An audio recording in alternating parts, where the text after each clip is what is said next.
Without taking longer, let me introduce myself. My name is Odon Bulamba. I am the presenter of this program.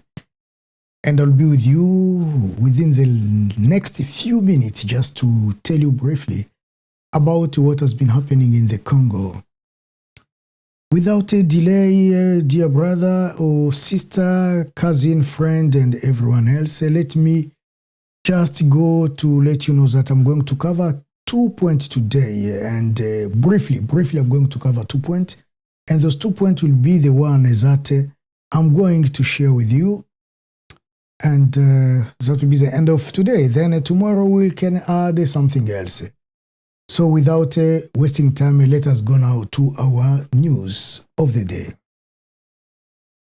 We'll start with the coronavirus. The coronavirus response team reported on Wednesday, 1st of April, that since the outbreak began on March 10, 2020, there have been 123 confirmed cases.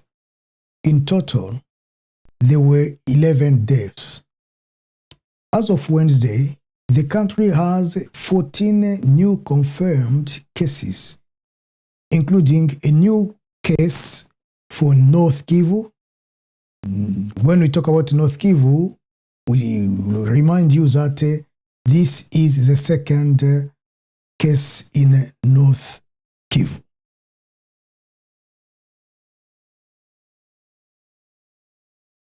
In active collusion with the high-ranking Congolese army, the boss of the Bakata Katanga Kyungu Mutanga, Bakata Katanga militia, yeah, you should remember that's a militia.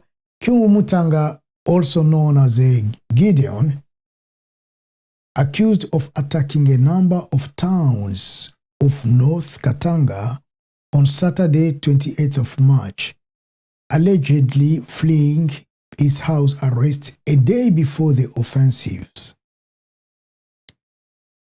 On Saturday morning, several towns in Haut-Katanga, or when I say Haut-Katanga, it means North Katanga province. So several towns in North Katanga province were targeted, and those targets was a coordinated attack attributed to Bakata Katanga militiamen. The attack was unleashed concurrently in Likasi, Kasumbalesa, and Lubumbashi. The fight was between the militiamen of Bakata Katanga and the Congolese army. More than 30 people lost their lives. In Lubumbashi, a police officer guarding the site of the mining company MMG Kinsevere also lost his life. In Likasi, 13 assailants were killed, 9 in Kasumbalesa, and 2 in Bukenya. According to the NGO Justicia, the Congolese army intervened and opened fire on these militiamen, resulting in heavy loss of life and several arrests. The NGO said in a statement, noting that the FRDC, or the Congolese army, responds to militiamen who had only white weapons.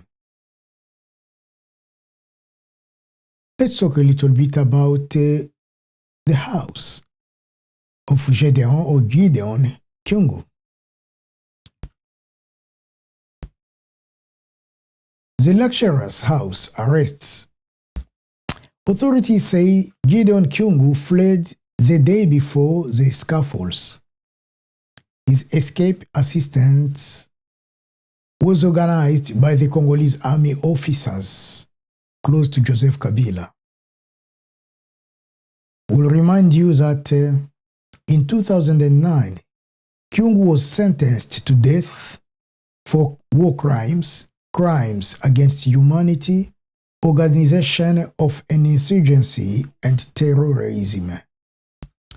His groups terrorized Pweto, Mitwaba, and Manono between 2004 and 2006, and again after in 2011. In October 2016, Gédéon Kyungu with a hundred of his men agreed to surrender. The surrender ceremony was organized and directed by the governor at that time, Jean-Claude Kazembe. Taking advantage of an arrangement which is still kept secret, Gédéon lived from that time to now in a luxurious villa, and his expenses have been taken care by the Congolese government.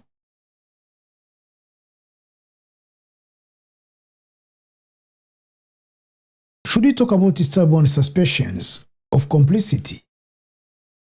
But while the government authorities claim that Kyungu was missing the day before the March 28th attacks, several sources report that his escape was organized and profited from the complicity among the senior officers of the Congolese army, those who are close to Kabila, and I should say that the whole group belongs to Kabila. A source around the Executive Council in Kinshasa said officers close to the former regime took part in this business. They have their own agenda.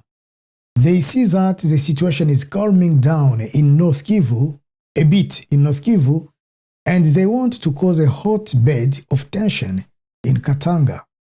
But we don't know exactly what their purpose is. 3 days before the Bakata Katanga raid, Kyungu's family and some members of his entourage were moved from his address to a secret location. By who? By what means? For what reasons? We still have no answers to these questions. An imminent danger to Haut-Katanga. On Monday, the President Chilombo held a meeting with the Congolese Army Chief of Staff, Celestin Mbala, Defense Minister Emengo Imukena, his Special Security Advisor, François Beya, Deputy Prime Minister in charge of Interior and Security, Gilbert Kankonde, the Director of General of the National Intelligence Agency, Justin Inzuz-Kakiak, as well as the head of the National Intelligence Agency, as well as the head of, not the national security, but the head of the director of, what do you call it? The director of migrations, that's it. The director of migration, who also was in that meeting.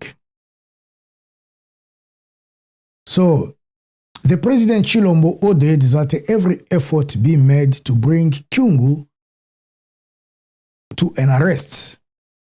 Meanwhile, Kyungu and his family are resting somewhere in the nature, while the NGO Humanism and Human Rights calls its presence in North Katanga as an imminent danger. Is it really an imminent danger? We don't know.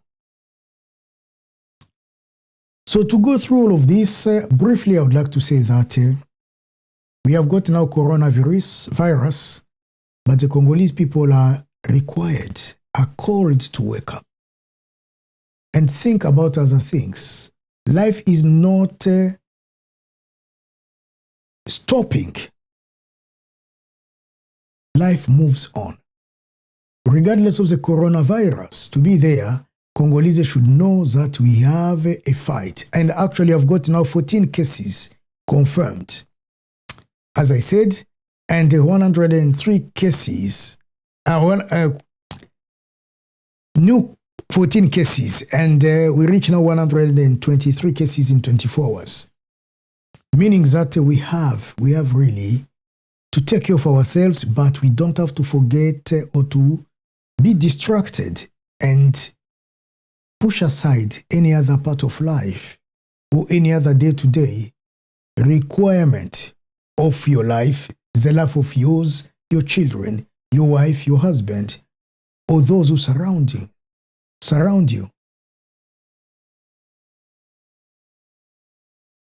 A lot of tension has been going around where some people will say, okay, this sickness only is coming for politicians, for our government members, for the local authorities only.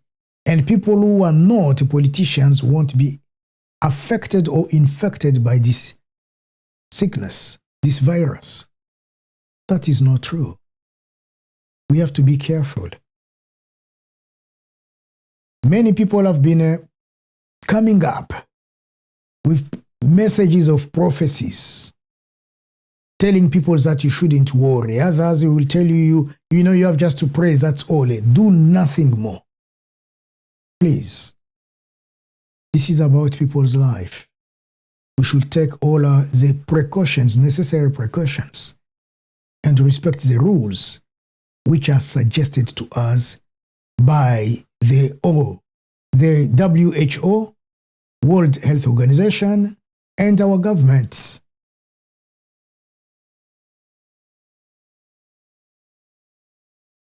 Recently, on social media, we saw people publishing a bottle of medicines saying that Olive Lembe, the wife of the former president of the DRC, offered some medicines to the Congolese people. And after observation, according to many people talking over the social media recently, they have found that those medicines, the antidote of those medicines says that the medicines were produced in Belgium, and they gave the address of that factory. And those who were in Belgium, they went to the place, checked, and they found no such factory on that street. After further research, it appears that those kind of medicine are only produced in India. And people start to doubt, are those medicines good for us or not? Did she give them with a good purpose or a bad purpose? To the point that other Congolese people are saying that those type of medicines, those medicines are poisonous. And asking me that question, I will say that I do not know. If you have a sample of those medicines, take them to the lab. For those who know how to do a research in that area of chemistry or biology, they can help us to understand. I've never studied biology before or chemistry. I have no idea. And it seems that those medicines, once they were given by Olive Lembe, Congolese authorities filed for them. They share them among themselves, the politicians, and that's it. But I will let you know that many people will appreciate what Olive Lembe has done. Other people won't appreciate it. Especially when people think about the 18 years of being on power. Thinking when Olive Lembe will take, for instance, those actors, those who do dramas in the Congo, overseas, just to waste time or to spend some time in Dubai or elsewhere. And she will take not 10 and not 20, not 30, maybe more. People are saying, why can she use those type of money to support the country? Or again, knowing that they have got millions, they are multi-millionaires. Why not maybe? Because Congo has been going through a hard time. Why not to offer to Congo a gift maybe of $20 million, $50 million, or even $100 million, and make a proper follow-up to treat Congolese people, to assist those centers of coronaviruses that we don't even have, to assist our labs, to equip our labs, to equip our doctors, to train them properly. Because a calamity is in front of us. We are moving from bad to worse. And I've seen, sometimes you should go to visit a family that lost maybe one of those dramas, actors, which is not bad. It's a very good thing. And should offer maybe $20,000, $40,000 to that family, or to organize a good farewell to the dead person. Can she also give a $20,000 to those who are victims of coronavirus? This is a time that people want to see more, to see better, the effort of those who have the possibilities.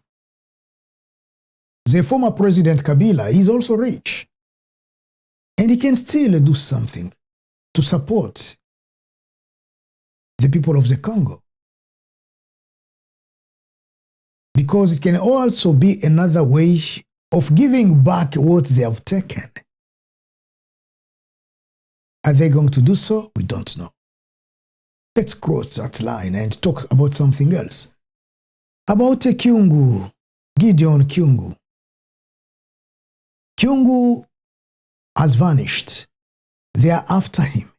But you understand that they are the only one again who made him to vanish. They didn't even make him to vanish. They moved him from his residential address. They went to keep him somewhere. They took him somewhere where he has to hide himself.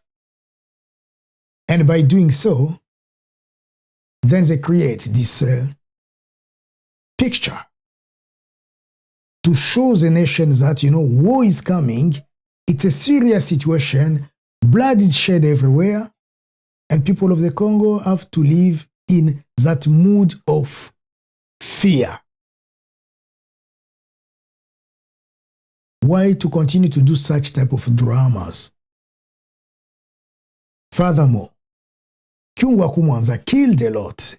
He was even convicted. He was given a death penalty. But they organized themselves with him again so they can pay for more than of his expenses, take care of him like a king. So that is the thanksgiving to him after killing hundreds, if not thousands, of people of Katanga or Congolese people. And they continue to use him as a tool to distract people, to create panic, to create fear. On the other hand, Saturday that event took place in Haut-Katanga. On Sunday, a similar event took place in Kinshasa with Njo, where the police just arrived, started to, to push people because people were gathered together, and those people also throw stones to the policemen, and everything changed to become ugly. Many people were injured in Kinshasa. And Olengankoi, one of the government authorities, was the one who was taking those people to hospital. That is in Kinshasa. And in that meeting, the President of the Republic told Njo, okay, for this time I don't want to do anything, but I will let you know that this should never and ever repeat itself anymore. While in Katanga, they killed people and they threw their bodies. The police didn't take them to hospital. Those who were injured, many up to now, vanished. We don't know where they are whereabouts. One in Kinshasa, which is treated different to the one in Katanga. Katanga. What has been happening? So I will tell you, dear brother, dear sister, I'm not doing a lot of comment tonight or this morning or this afternoon according to where you are. Therefore, I am somehow obliged to stop here by wishing you a good morning, a good afternoon, or a good evening. Our Congo is one, it will remain one, and it will continue to be one. Your little contribution and my little contribution will give us the strength. If we remain in love, if we hold our hands together, we pray together, we fight together, we have the same vision, then we'll change everything in our lives. May God bless you. May God bless your family. May God bless our country. And may God bless us too. And if this is your first time to watch us, please share our videos with friends, subscribe, and also don't forget to click on like. Thank you very much for all, and I wish to you a wonderful day, I should say. A day that will be productive to you, productive to your family, very productive to yours, and a type of life is that no one will forget about it while you're still living on this planet. So may God bless you once again, and this will take us to the end of our program.